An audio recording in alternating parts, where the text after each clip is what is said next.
जय हिंद। आज हम लोग पढ़ेंगे बीमा का तीसरा उपयोग। इससे पहले हम लोगों ने बीमा का दो उपयोग पढ़ लिया है। आज हम लोग पढ़ेंगे बीमा का तीसरा उपयोग, जो बहुत ही महत्वपूर्ण उपयोग है। यह जो बीमा का उपयोग है, यह है विभिन्न भौतिक राशियों में संबंध स्थापित करना। आज हम लोग पढ़ेंगे बीमा का तीसरा उपयोग, जो बहुत ही महत्वपूर्ण उपयोग है। वह है विभिन्न भौतिक राशियों में संबंध स्थापित करना। जब कोई भौतिक राशि दो या दो से अधिक भौतिक राशियों पर निर्भर करते हैं, तब हम लोग बीमा की सहायता से उनके बीच संबंध को निकाल सकते हैं। क्या संबंध होता है? बीमा की सहायता से हम भौतिक राशियों के बीच संबंध तभी निकाल सकते हैं जब वह भौतिक राशि केवल तीन भौतिक राशियों पर निर्भर करती है। दो पर निर्भर करते ही निकाल सकते हैं, तीन पर निर्भर करते ही निकाल सकते हैं। जब कोई भौतिक राशि तीन से अधिक भौतिक राशियों पर निर्भर करती है, तब हम लोग उसे नहीं निकाल पाएंगे, उनके बीच संबंध को नहीं निकाल पाएंगे। चलिए हम लोग इसे समझते हैं। हम लोग मान लेते हैं, माना कोई भौतिक राशि P X Y Z राशियों पर निर्भर करती है। कोई भौतिक राशि है जो X Y Z पर निर्भर करती है। जैसे हम लोग मान लेते हैं चाल। चाल जो है, चाल बराबर होता है दूरी बटे समय। आप लोगों को पता है दूरी बटे समय। यह कोई मान लेते भौतिक राशि, चाल एक प्रकार की भौतिक राशि है। यह किस पर निर्भर है? दूरी और समय पर डिपेंड है। चाल दूरी और समय पर डिपेंड है। उसी तरह हम लोग मान लेते हैं कोई भौतिक राशि P है जो X Y Z पर डिपेंड है। जिस तरह चाल दूरी और समय पर डिपेंड है, उसी तरह जो P है वह X Y Z पर डिपेंड है। क्लियर है इतना? जहाँ X Y Z की घातें A B C हैं, जो A और B C है वह क्रमशः X Y Z की घात है। X की घात में क्या है? A है, Y की घात में B और Z की घात में C। यहाँ पर देख पा रहे हैं जो P है वह किस पर निर्भर है? X Y Z पर डिपेंड है। और X Y Z की घातें क्रमशः क्या है? A B C। X की घात में A है, Y की घात में B, Z की घात में C है। अब जो यहाँ पर अनुक्रमानुपाती का साइन है, यह हटेगा, एक कांस्टेंट आएगा। हम लोग उसे मान लेते हैं K।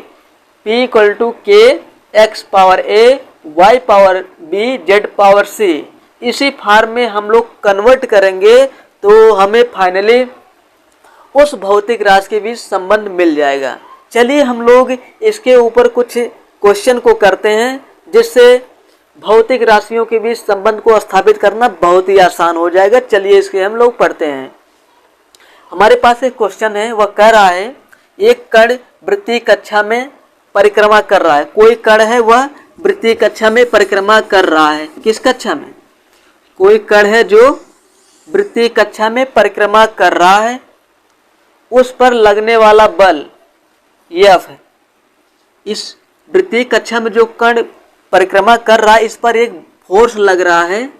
क्या लग रहा है? एक फोर्स लग रहा है, जिसे कहते हैं अभिकेंद्र बल। इस वृत्तीय कक्षा में जो कण गति कर रहा है, इस पर एक बल लग रहा है। क्या लग रहा है? बल लग रहा है। वह बल कण के द्रव्यमान m, वृत्तीय कक्षा की त्रिज्या r तथा कण की चाल v पर निर्भर करता है। यह जो बल है, बल किस किस पर निर्भर है? बल किस किस पर निर्भर है? F। यहाँ पर अनुक्रमानुपाती का साइन लगाते हैं। यहाँ पर लिखा गया है उस कण पर लगने वाला अभिकेंद्र बल F कण के द्रव्यमान वृत्त की त्रिज्या r तथा कण की चाल v पर निर्भर है। कण की चाल v पर निर्भर है। किस पर निर्भर है? यह जो अभिकेंद्र बल है वह कण के द्रव्यमान m, वृत्त की त्रिज्या r और कण की चाल v पर निर्भर करता है। और हम लोग मान लेते हैं द्रव्यमान की जो घात है वह a है, त्रिज्या की घात b है और चाल की घात c है। बस इतना आप लोग समझ गए। बहुत बढ़िया। अब हम लोग यहाँ पर जो अनुक्रमानुपाती का साइन है, इसे हटाते हैं। हटा देंगे तो एक कांस्टेंट आएगा। क्या आ जाएगा? एक कांस्टेंट आ जाएगा F इक्वल टू K। हम लोग मान लेते हैं K। क्या मान लें? K। और ये सब तो बचा ही रहेगा। m power A R power B V power C. यह जो व्यंजक मिला है, इस व्यंजक के दोनों पक्षों के हम लोग विमीय सूत्र लिखेंगे। यहाँ पर एफ है, एफ क्या है? फोर्स है। क्या है? फोर्स है, बल है। बल का विमीय सूत्र क्या होता है? M L T minus 2। यह हो गया लेफ्ट हैंड साइड का विमीय सूत्र। उसी तरह हम लोग लिखेंगे राइट हैंड साइड का विमीय सूत्र। के कांस्टेंट है, इसका कोई विमीय सूत्र नहीं होगा, इसे हम ऐसे ही लिख देंगे। यहाँ पर यम क्या है? द्रव्यमान है। द्रव्यमान का विमीय सूत्र क्या होता है? यम होता है। यम हो गया, इसके पावर में ए है, ए हो गया। ये आर क्या है? त्रिज्या है। त्रिज्या यानी लंबाई है, तो लंबाई का क्या होगा? एल होगा। क्या होगा? एल। और आर के पावर में क्या है? बी है। वी क्या है? वी चाल है। चाल का विमीय सूत्र क्या होता है? एल टी माइनस 1 और इसके पावर में क्या है? सी है। क्या है? सी है। अब हम लोग इसे सॉल्व करते हैं। यहाँ पर क्या है? m पावर a हो जाएगा। m पावर a हो गया। यहाँ पर l है और यहाँ पर भी l है। यहाँ पर l पावर b हो जाएगा और यहाँ पर l पावर c होगा। कितना होगा? l पावर b और l पावर c कितना हो जाएगा? l पावर हो जाएगा, यहाँ पर हो जाएगा l पावर b और यहाँ पर हो जाएगा l पावर c और t पावर माइनस c। तो l power b into l power c कितना हो जाएगा? l power b plus c। l power b plus c। इसे आप लोग किस प्रकार कर सकते हैं? इस तरह l पावर b हो गया और यहाँ पर क्या है? l power c। इसे साथ ले लेते हैं, l पावर c। आधार समान है तो घाते जुड़ जाएंगे। l power b plus c हो गया और क्या बचेगा यहाँ? t power minus c। अब हम लोग दोनों तरफ घातों की तुलना कर लेते हैं।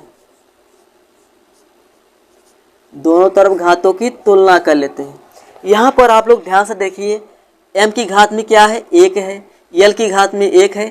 t की घात में -2 है। तो m वाला m के साथ लिखते हैं।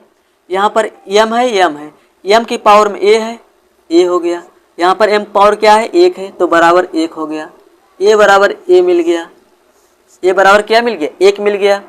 और यहाँ देखिए l पावर 1 है और यहाँ l पावर क्या है? b plus c। तो b प्लस c बराबर हो गया 1। और देखिए यहाँ पर है t पावर माइनस c और यहाँ t पावर में क्या है? -2 है। तो यहाँ पर मिल जाएगा। तो यहाँ से हम लोग लिख सकते हैं t पावर माइनस c है और t पावर में -2 है। तो घातों की जब तुलना करेंगे कितना हो जाएगा? -c बराबर हो जाएगा -2। ये माइनस और माइनस मिलके प्लस हो गया, c बराबर 2 हो गया। c बराबर 2 मिल गया। यहाँ से हमें c बराबर कितना मिल गया? 2 मिल गया और a बराबर 1 मिल गया। तो यहाँ से b बराबर कितना मिलेगा? यहाँ से हमें b बराबर मिल जाएगा। यहाँ से c का मान रख देंगे 2 बराबर में 1 और हमें b का मान मिल जाएगा। b बराबर कितना मिलेगा? -1। b बराबर -1। यह तो हमें मिल गया a b c का मान। क्या मिल गया? a b c का मान। यह जो हमें मिला है a b c का मान, हम लोग समीकरण 1 में रख देते हैं। इसे हम लोग मान लेते हैं समीकरण 1। समीकरण 1 a b c का मान समीकरण 1 में रखने पर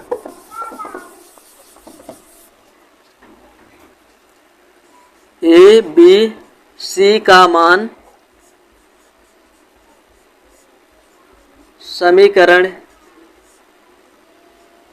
1 में रखने पर रख देते हैं। f बराबर